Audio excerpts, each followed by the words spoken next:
Dan Whit's is the heartbeat of this community. It's the heart of our town. Here in Norwich, Vermont, for more than a century, this general store has been as much a fixture in the community as the church steeple. But then that sign went up, screaming a desperate need in neon orange. How many openings did you have? All of them. All of them? Yeah. It was like, we're going to have to lock the front door because we have zero help. Pre-pandemic, we had traditionally high school kids that would work here and stocking shelves, running register. And then the pandemic happened, so we had a lot of parents that didn't want their kids working during the pandemic because they didn't want them exposed in a public place potentially and bringing things home. And when things opened up again, the high school kids just didn't come back because they basically missed a year and a half of high school. So what happened was that we basically had no one available to do all the things that they did. So sometimes on Thursday when I would come in the morning at 7 o'clock, I may not have any cashiers after 11 or after 1. And you can not have someone in the deli, you can not have someone in hardware, but you can't not have someone running register checking people out. This is your dad's business. This was your grandfather's business. Right. And it was going to close on your watch? Yeah. So Dan and Whit were high school buddies, and they worked here in the 30s for the Merrill family. The Merrills sold the store to Dan and Whit in 1955. Okay, how did it become Dan and Whit's?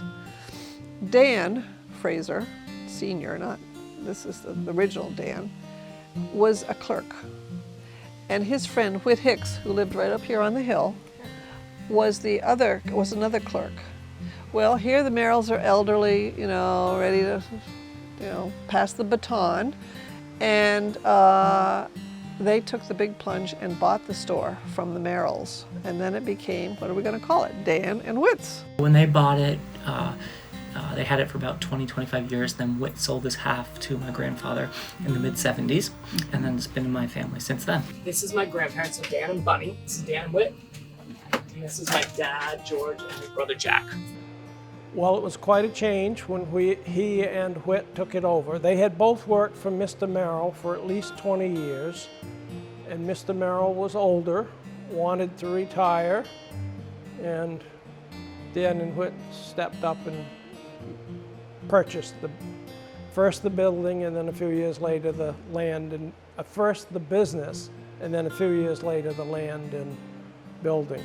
We packed the back of the store with a lot of hardware. This place was packed full up here with shoes and boots and clothing and some hunting stuff, some farming stuff. We had a policy then, if somebody asked for something, we wrote it down and we tried to order. We had deliveries twice a week and we tried to have it within 3 days. They seemed to have I think Dan probably started that, an eye for what the public was looking for. You always want the milk and the eggs and the usual necessities of life. But, people were at home, they were sewing, they had all the wonderful sewing notions, so you could get all kinds of sewing supplies there or knitting supplies. The shoe store was really amazing. And, for us, for sugaring, we went down there and got whatever sugaring supplies we needed. They just knew what the local people needed and when they needed it. So they'd get the sugaring supplies ordered and they'd have it all ready by, February or March, or especially by March, but February. And then they'd put it away for the summer maybe and bring out the summer stuff. They just knew how to manage and to take care of the needs of the community very, very well. Mm-hmm. So whatever was needed, now people are very interested in gardening. And they have terrific gardening supplies and seeds of all kinds. They have one of the best seed selections early on, if you get there in time, because they seem to disappear pretty quickly. Feed for the animals. They always had feed for the animals because everybody had animals, and they still do. But the animals, of course, you're not so many cows, but you've got horses, and you've got pigs, and you've got llamas, and you've got, other things, goats. So they will find what their customers are looking for, and they are very good at that. There was no Amazon around then, and money didn't seem to be a major concern to a significant amount of our population. On the other hand, there were people who were on the lower end of the scale. They still came here and shopped for food and stuff. And if they needed something, we had it.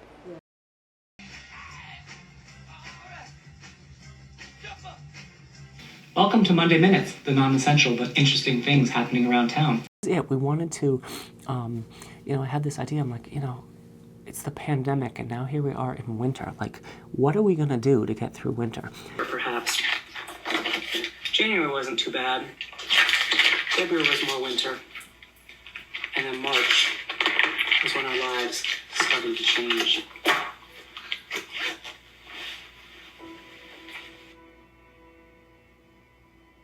This, unfortunately, was what we saw and what became the normal. And so we started, and then we kept adding pieces. First it was a little interview, and then we, had a song and a dance. Then we added the puppies, and then we added an interview with someone from the community. And then we started adding new products, and events in town, and it just sort of morphed a little bit as we went along. But it was a lot of work to do. And we learned a lot from it. But we really realized that we need our community as much as they need us, and that we really wanted to be there for whatever that was.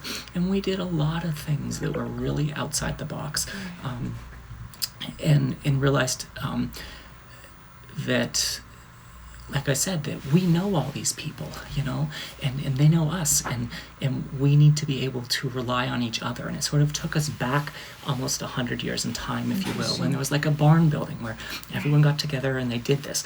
Well, here we are as a community, and we decided, you know what, we need to, not that people had drastic differences, but we need to put our differences aside and work together to get through this. And I really think that we did that successfully. And we were an essential business, so we didn't have to close like so many of the other businesses.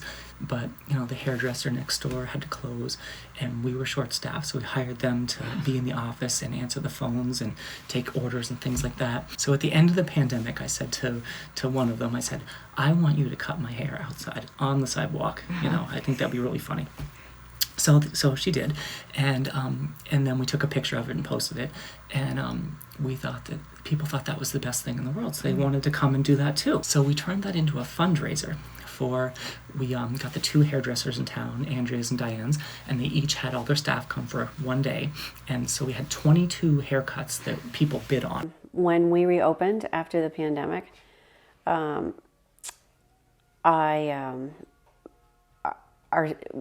business was down incredibly.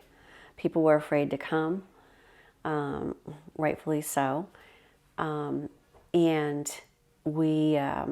I was fortunate enough to get the PPP loan, which helped supplement what I'd lost.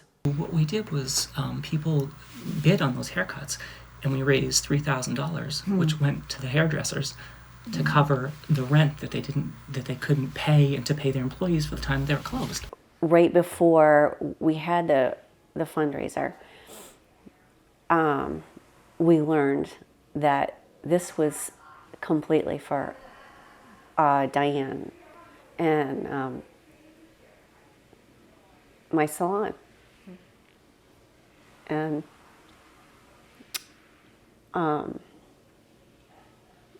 it was very generous, and this is the kind of man that Dan Fraser is, and he wanted us to succeed. So it was nice to see that the community rallied to support them. It just was like, wow, that was so touching to have the community do that for each other. Dan has a capacity of being an empath and a brilliance of like this spark of creativity that I believe probably runs 24/7. But I think he has an ability to sort of see the world, or what's in front of him, and then these sparks of creativity, and suddenly he has an idea. He calls you on the phone, or he sends you this very particular mysterious email dated at 4:23 a.m. that will say something like, Lucinda, I have an idea. Are you in?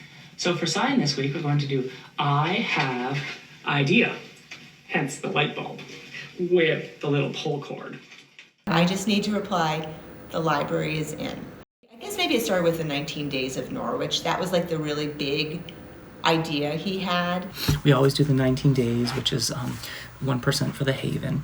And that it's very low-key, unstructured. It's whatever works for the businesses, etc. We serve people who live in poverty through a variety of ways. So number one, it's the biggest fundraiser we do. It's the biggest one sort of bucket of money. So it lasts for 45 days, let's say. And it's extraordinary. And we definitely call this Dan's initiative, Dan's folly. We are in the midst of December, and we're talking about the 19 days. So this is our 9th year, as you're probably aware. Many local businesses in Norwich and the Upper Valley donate 1% of their sales to support the Haven. We are very, very grateful to the Byrne Foundation for $200,000 in matching funds this year. We're well at the halfway point, so we have about a week left to raise the last $100,000 to meet the match. Last year, we had the biggest year ever during the pandemic, where we raised $421,000. Over the 9 years, we've raised over $2 million, so we know this is very doable and very possible. And after being here for some time, I started to understand that Dan Whit is not just a business, it's a center of community. It's it was very clear, that was told by many people who live here. So people come here not just to buy things and get what they want to consume. They come here to chat, to socialize, to meet people, and maybe have some fun. So the way I see it are a couple of things. One is its location, being in the center of Norwich and being a convenient place for people to stop by and meet at, which invites more communication and social interaction. Two is the history of it. The store has been around for multiple generations within the family. And three is what the family has been doing for the community in general, starting from the founder, Dan and Whit, the original founders, passing on to George and now to Dan, who have been an incredibly active leaders of the community, being first responders to whoever needs help, being also proactive in the sense of starting charity funds, collaborating with nonprofit organizations, addressing issues that have been happening in the community, and doing that consistently and out of pure goodwill and kind heart, which amazes me till this day, how everyone in the family just does good things to other people without expecting anything back. And that all in combined brings to a good response from the community and support, giving back. I don't think the community would be what it is without Dan Whit's. For me, Dan Whit's is a hub to the community. And Dan Whit's provides a crossroads for a lot of segments of the town to meet, congregate, talk, not talk. And one of the things that is outstanding about general stores such as Dan Whit's is it doesn't cater to one class or the other. It caters to it serves the entire town. And that's important.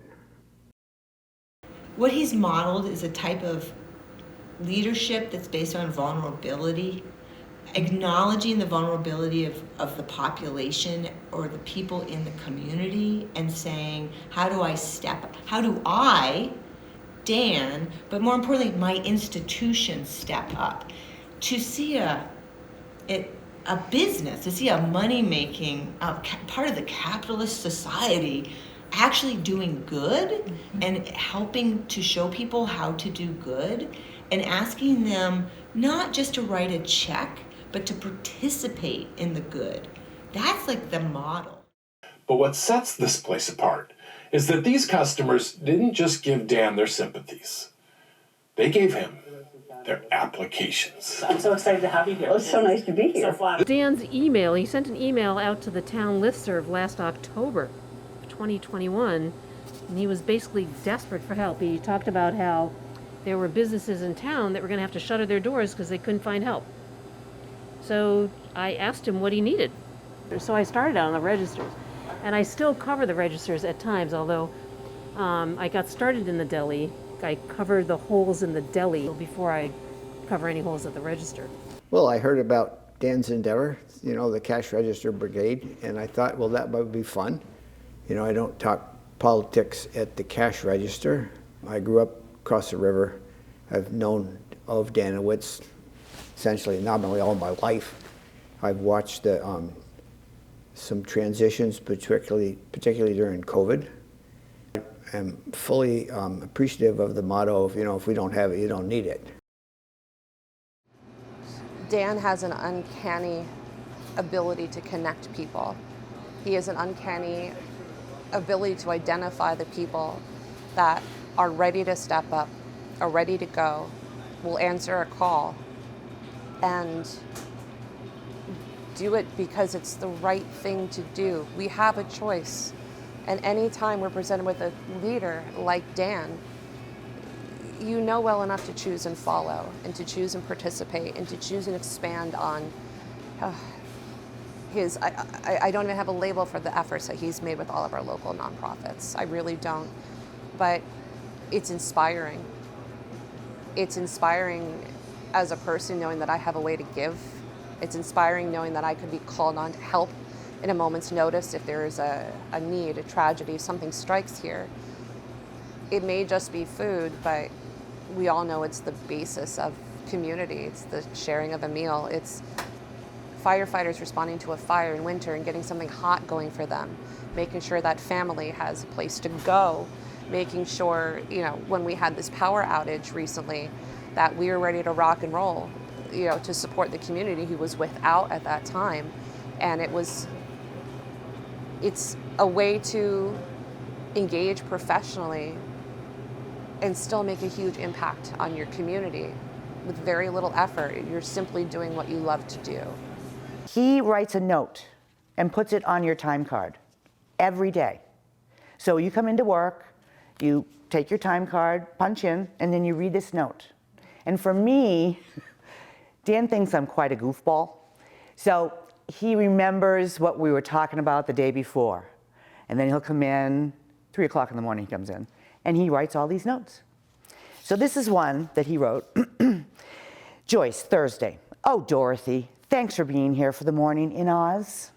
Ever since your house landed on the Wicked Witch of the West several months ago, things have run smoothly. Even the flying monkeys are behaving better. Everyone is happier without that drama queen in the picture. We have our own lion, Tin Man, and Scarecrow here. Great that you help them find all the food they need. Click your heels and get them home fast. Super. Thanks, Dan.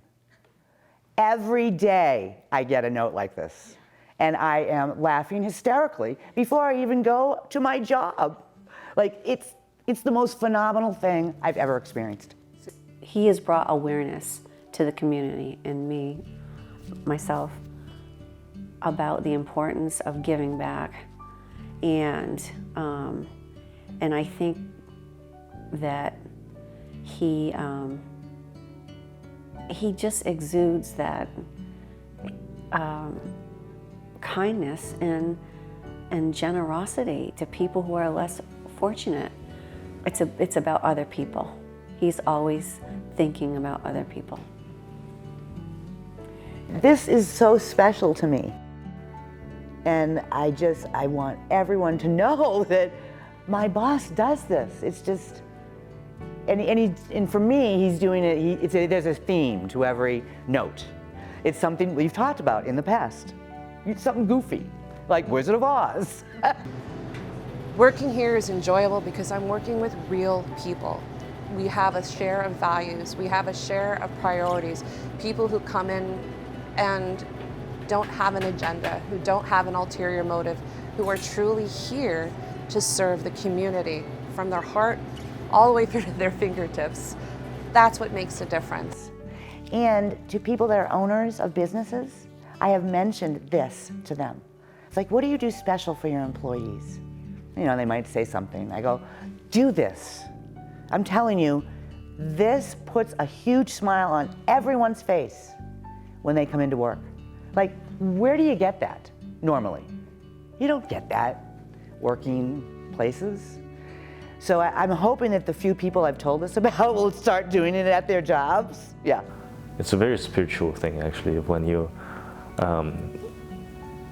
in one of the spiritual practices, one person asks, how can I fight a fear of not being poor? And the response is by giving back more out of goodwill without expecting anything back. And that would, as a part of the karma, is going to return to you.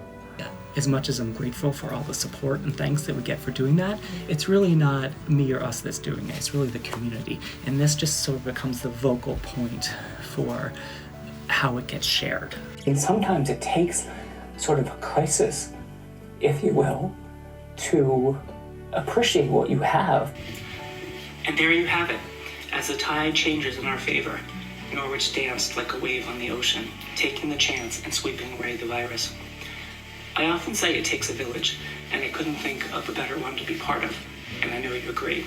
Until next week, thank you.